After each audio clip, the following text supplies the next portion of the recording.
Hey everyone, welcome back to Red Lipstick Reality TV. I'm back, y'all. I'm only back because, well, I had to. How could I not come back? Even though I was like really done with these people for season 19. How there's 19 seasons, I don't know, but I'm here. We're going to talk about it. If you didn't catch my live yesterday, actually not yesterday. If you didn't catch my live from Sunday, yeah, it was yesterday.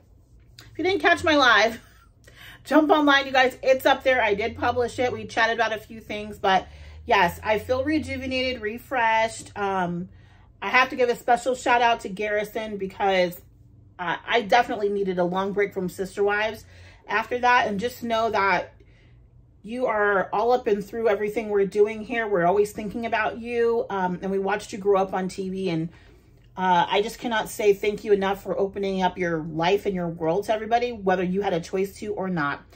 So just know we're thinking about you. Everyone always asks when I do the videos what lip color I'm wearing. So I thought I would just start showing you guys when I'm filming. I'm wearing Super Stay Matte Ink by Maybelline. The color I am wearing today is called Voyager. So I will say it lasts literally all day. It lasts to the point where you will need something alcohol-based or micellar water or something oil-based to get it off. That's how serious it is. Just letting you know. Y'all, did I take notes? I took out a whole iPad to take notes for this episode. Also, TLC, get it together, y'all. There's no reason why I, as a streaming paying customer, should not be able to watch this along with everybody else on Sunday night. And I had to wait until this morning. So now my video is coming out on Tuesday instead of Monday. But that's neither here nor there. I watched it. Some of this stuff obviously is what we've already seen and known before. Some new things they were talking about. We're going to get into it though. Hey, before we do, hit the like button, hit the subscribe button. If you're brand new here, welcome. We have a great time. Sometimes I go live. Everybody in the comments is a blast. Like the Red Lipstick Club to me is where the party's at. They have a great time in the comments. So there's a lot of OG watchers here, some new watchers here. I don't care. Come here and have a good time. Be respectful and hit the like and subscribe and share. Share the video. If you know people that love this kind of content and want to chat with us, share the video.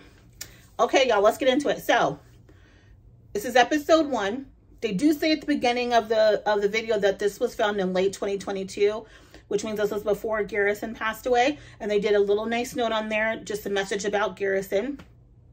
I'm assuming also that's probably going to be on every single episode, especially the ones that Garrison are on, because we're assuming if you don't know the backstory, you don't know that this young man's passed away. So it's going to start, I think, every episode as a gentle reminder that at the end of all this shenanigans, that a child is no longer with us.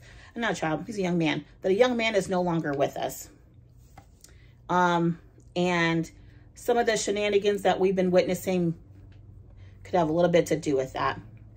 I will keep moving on as I do the credits, you guys. Okay, you remember like last year there was the 1 ring drop for Christine? Baby, watching 3 rings drop from the Sister Wives, I was like gagged to see all 3 rings of those, all 3 of those rings drop from there, and then just Robin's hanging on. I mean, talk about a visual.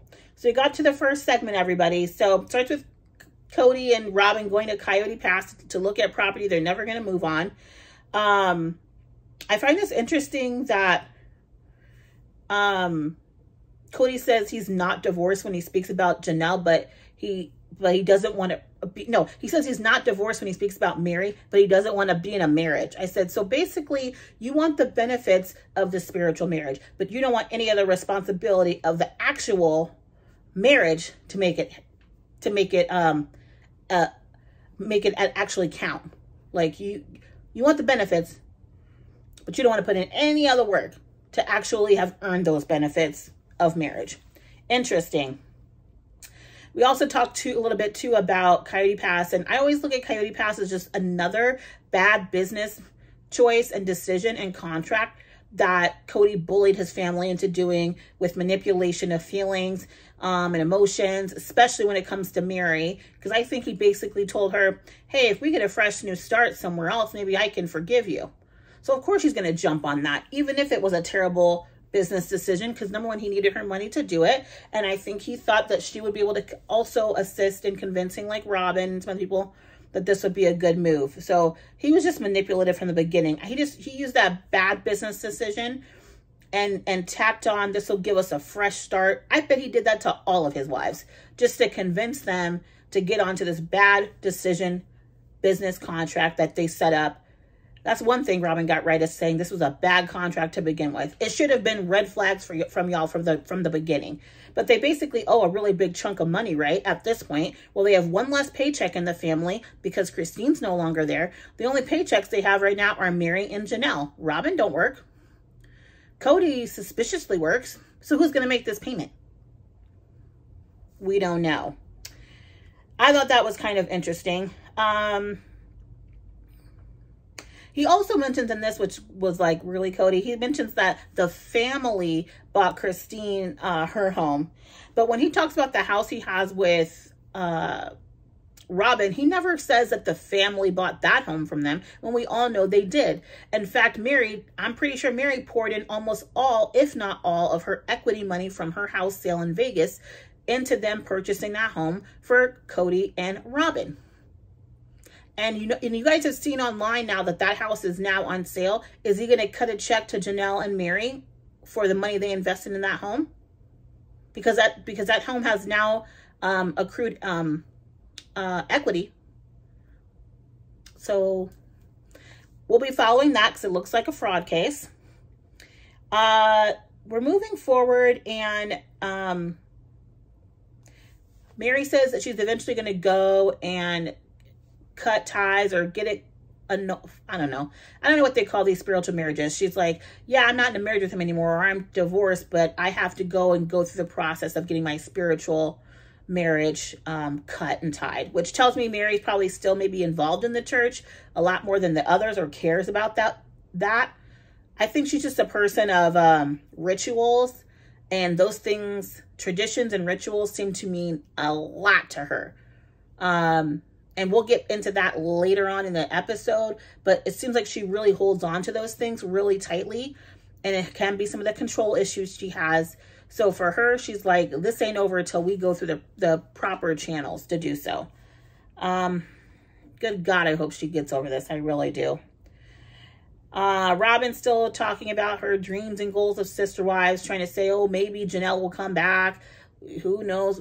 No, girl. Janelle's not coming back. I think once Janelle, because Janelle obviously is a very committed person, and I think once Janelle got a taste of what it would feel like to not have to be emotionally available for Cody in any way, shape, or form, and she also recognized that he was not at all present or available for her children, and she was once again having to take up the slack for a dad and a mom because he was so absent.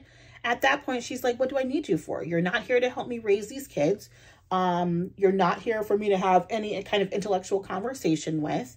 You're not really here physically to provide me any assistance in that way. So as far as how she sees marriage, he's not a husband. He's just some dude that you have kids with. So I just don't foresee her coming back. And I don't care what you say, Robin. It's not going to happen. I mean, why would she come back? I am excited because they showed a little clip of Mary basically saying, like, Cody's going to be mad. And no, she said F Cody. She went off. Mary's going to be running her mouth in this season. I can feel it. And I can't wait because I've been waiting for her to stop coddling him and protecting him. And I really have a feeling Mary's going to be saying some things and confirming some things for us that she's been kind of holding on to because she was trying to save face for him, and because she no longer feels that obligation. I guarantee you Leon's probably not dealing with him either. She has really no reason to keep protecting him.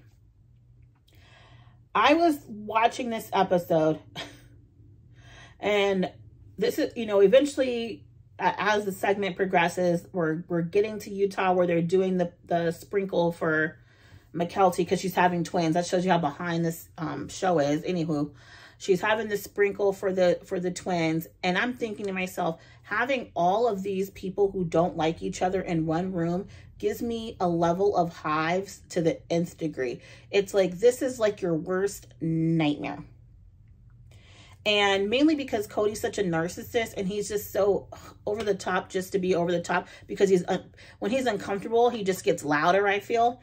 And he just basically sucks all the oxygen out of the room. So even if you want to avoid him, it's almost like you can't avoid him because he's so loud and annoying, and you can't look through him. And he just can't help himself. So I will say this, though, about this situation where they're talking about the party. Christine brings up the fact that she's not going to talk to them because she doesn't want to be friendly with them and she doesn't want to be fake.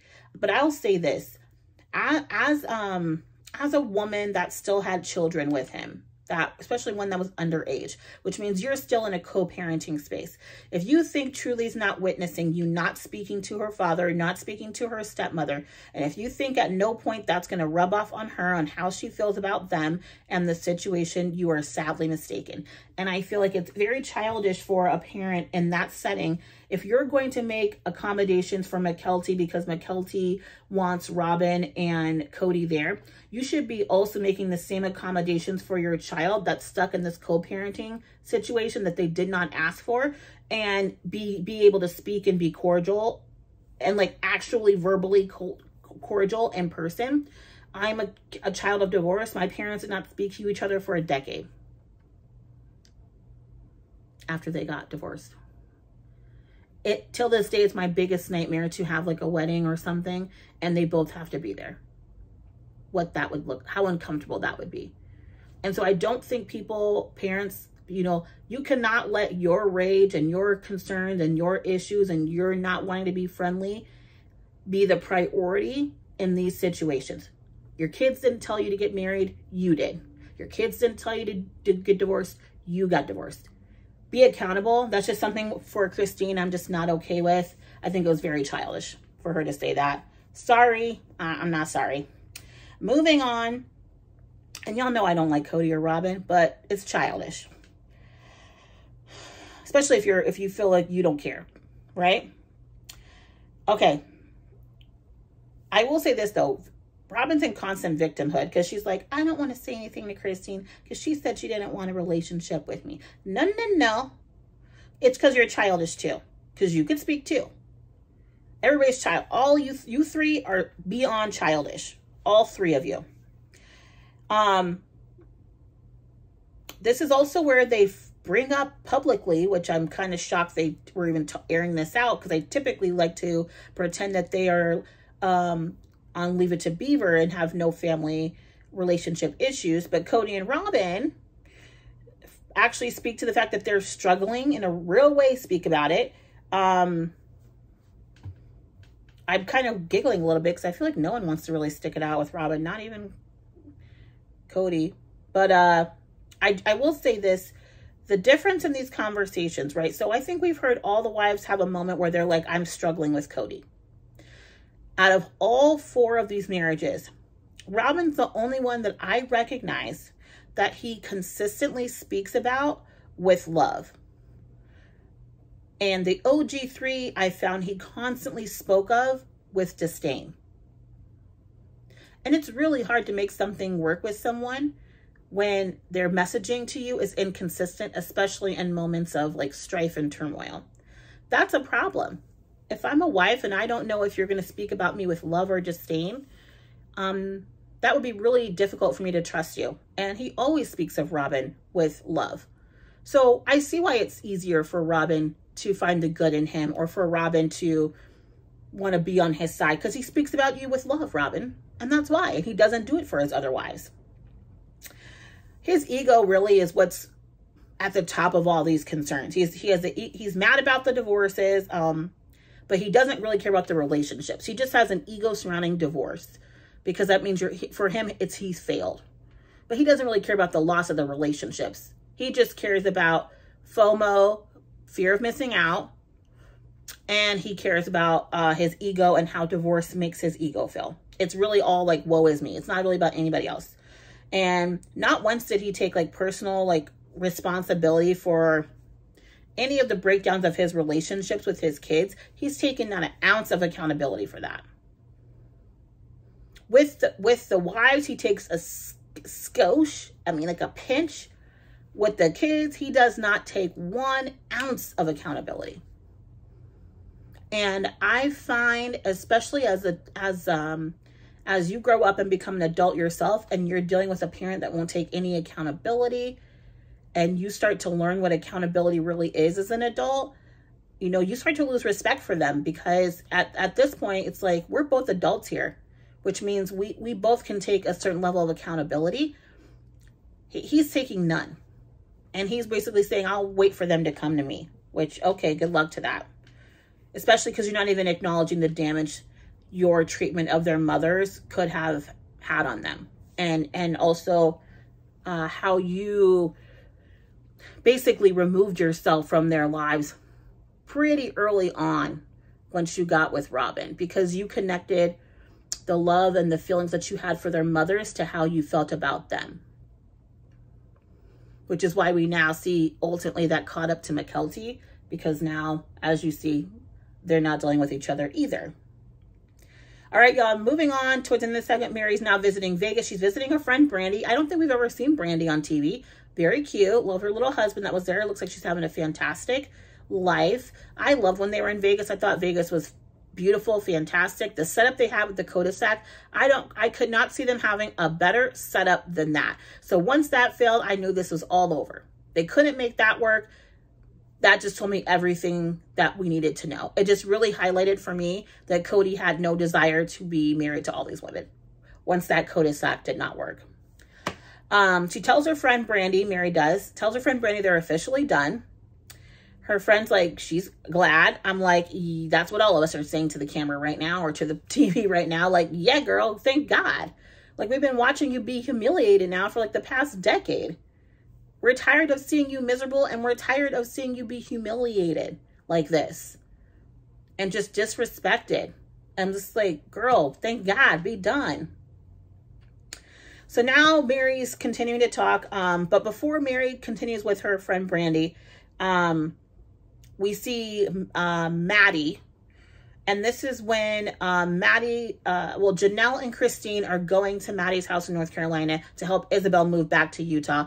I'm not shocked. I think Isabel, though, was just so stressed out. Number one, after her divorce, stressed out about her mom's relationship and everything else. And she spoke to that burden of her mom using her as a, I don't know, like, what do you call it? A ping pong, or she's basically sounding board. She's using Isabel as a sounding board, right? And that was just personally, you could tell, was very exhausting for Isabel. And I understand, because she's like, what, 18 years old? She's like, I don't want to deal with this. I'm a child. Why do I have to deal with this? I have enough to worry about in my life. So I'm glad she got out and saw the world a little bit. But I think she realized once that happened, okay, I don't really want to be that far away from my mom. I just don't need to be in the same home with her. So she's moving back to Utah, which is fantastic, because she'll still have her family around and still have her support system, but she'll have the freedom and a little bit of the separation and boundaries I think she needs for her own personal mental health and growth by living in Salt Lake City instead. Love that for her. They also confirmed in this episode, as they're doing the moving, that Maddie no longer has a relationship with Cody and Robin, which we obviously have recognized. However, it's funny when you look back, Mykelti and Maddie both do not have a relationship with Mary. Because remember, remember Maddie did not have Mary at the birth of Axel, because they said Mary brought a certain energy in the room. And then Mykelti has completely shut out Mary from having any interaction with her children. And now Maddie has no connection with Robin either, though Robin was there for Axel. So she was part of that.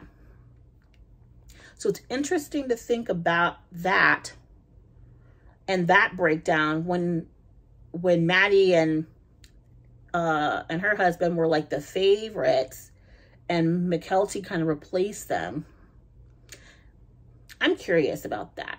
I don't really see any rifts though between Mykelti and Maddie, which is great, because it seems as though they're putting that you're the favorite burden on Cody. They're not doing it to each other and pitting each other against, one another for who's the favorite. I'm actually really glad about that. They actually seem to seem to not blame each other for how Cody is reacting, which thank God, because I could really see that being an issue with sisters where it seems like, oh, you were the favorite and now I am, and he's neglecting your kids and now he's all about mine.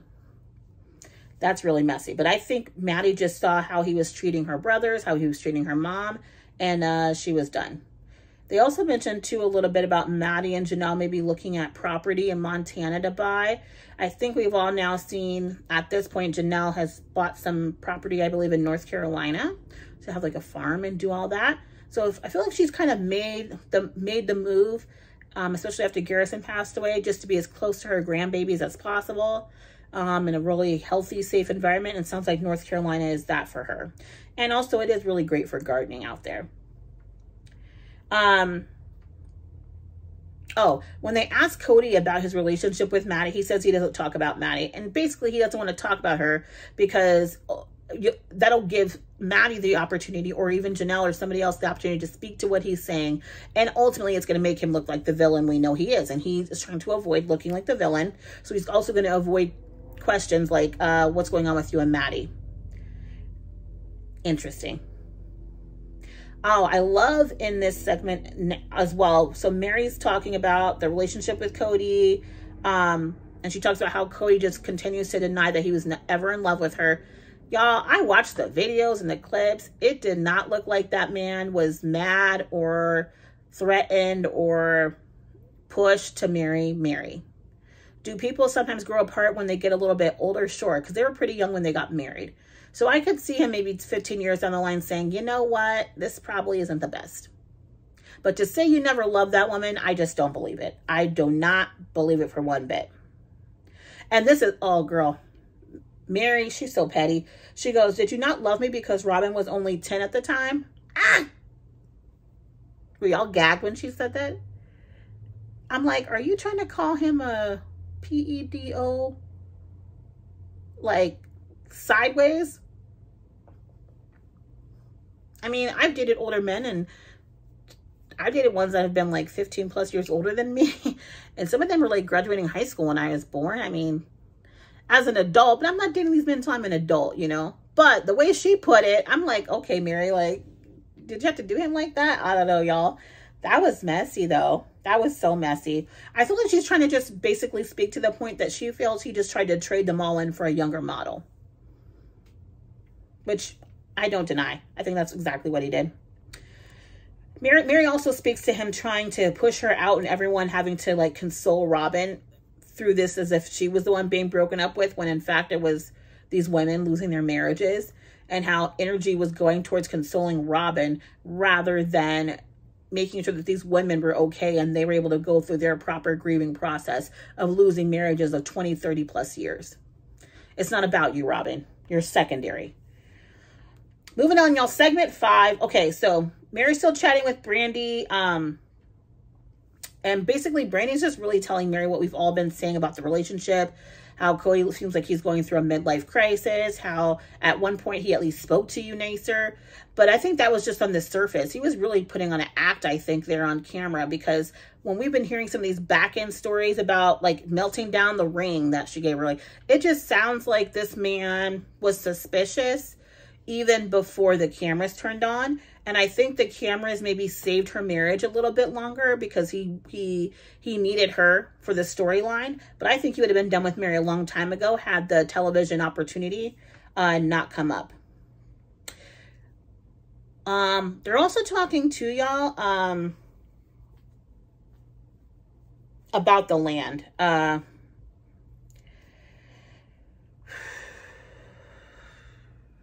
This land situation, y'all, is real messy. It's very messy. And Christine brings up a point that I think all of us have assumed is going to probably happen with this land, is that Mary and Janelle are not going to walk away with their fair share of this land.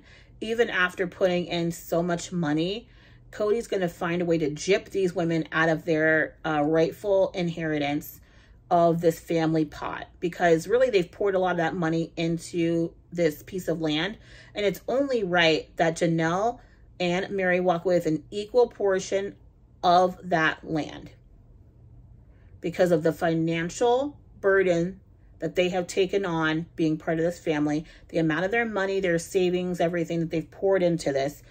Y'all know Mary is a high earner.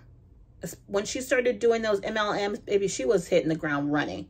She's pouring a lot of money. Anybody that can afford that expensive big old house rental she has and still be going back and forth, own a B&B, do all that, that tells you how much money she's probably bringing in through these MLM systems, okay? I do not agree with them. I'm just talking about the money flow she probably has going on. So we're going to keep an eye on that, you guys. I'm sure that's going to come up, obviously, in another conversation.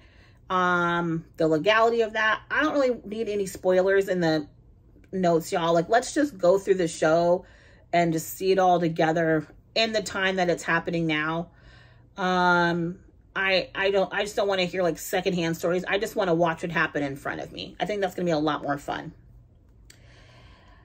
As we're moving forward, Mary talks about some of the gifts that her grandmother had given her for her wedding anniversaries and just all the sentimental value that those pieces have brought. And what does she do with those things now that she's no longer married?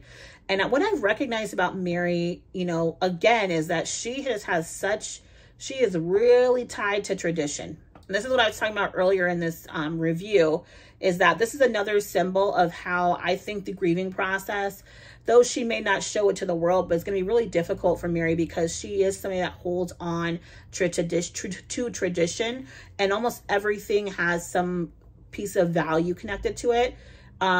Which is probably why also they say she takes really good care of the things that are hers, because she sees some type of sentimental value or some type of emotional connection to almost everything she has. So if you've got 30 plus years worth of wedding gifts and trinkets that your family has given you, and now your marriage is just dissolved. Like the friend Brandy was like, hey, I'm ready to burn some photos. And Mary's like, no, I'm not ready to burn those. I'm telling you right now, I dated a guy that still had his wedding album and brought it out to show me as if I wanted to go down memory lane of your marriage, your failed marriage. I'm going to tell you now, Mary, don't do that. It's a turn off. Please don't. Anybody, please don't do that. I experienced that. What it tells me is that you can't let go. And I think it's different if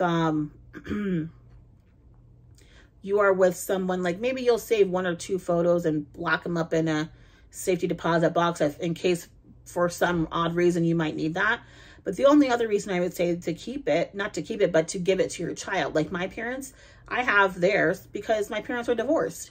But I like having it because those are my parents that got married. My parents are not carrying their wedding albums into a new home with somebody new. My mom's remarried. She's not bringing out her album from her first marriage to go down memory lane with her current husband. So I'm like, let it go, Mary. At some point, send it to Leon to hold. If you can't burn things or whatever, I get it. Put all those photos together, send them to Leon and say, hey, Leon, I didn't have the heart to get rid of these. I'm hoping you'll find some sentimental value in this at some point. And I'm sure Leon will put them in a safe space for you. But Mary, you need to let that go if you want to move on.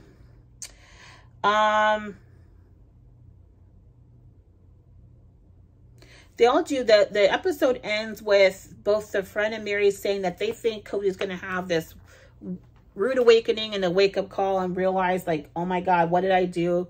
You know, like, there's my family's gone. And it's going to hit him like a ton of bricks. So that's my question to you, Red Lipstick Club.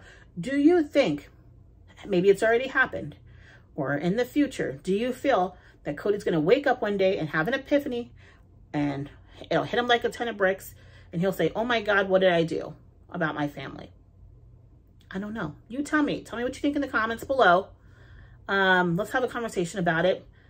Next episode, I don't really know which one what's going to happen in that, because, you know, they start showing all the clips from the whole season, you know, after the first episode. So I don't know what is what for next episode, for for episode 2. I don't really know what's going to happen on that episode. So we'll see. Maybe this will be the one where Janelle speaks more about her relationship, and will also speak more to the legalities of this property, because That's going to be so messy, y'all. Lord Jesus. Hopefully you're going to be here for the ride. Hope you liked our review. This has been fun. We'll see you each week right here. Should be Mondays, though, not Tuesdays. Let's get on a cadence, girlfriend. Let's get it together. But hey, thanks for joining. Hit the subscribe, hit the like button, share the video. Love you all. Until next time. Bye.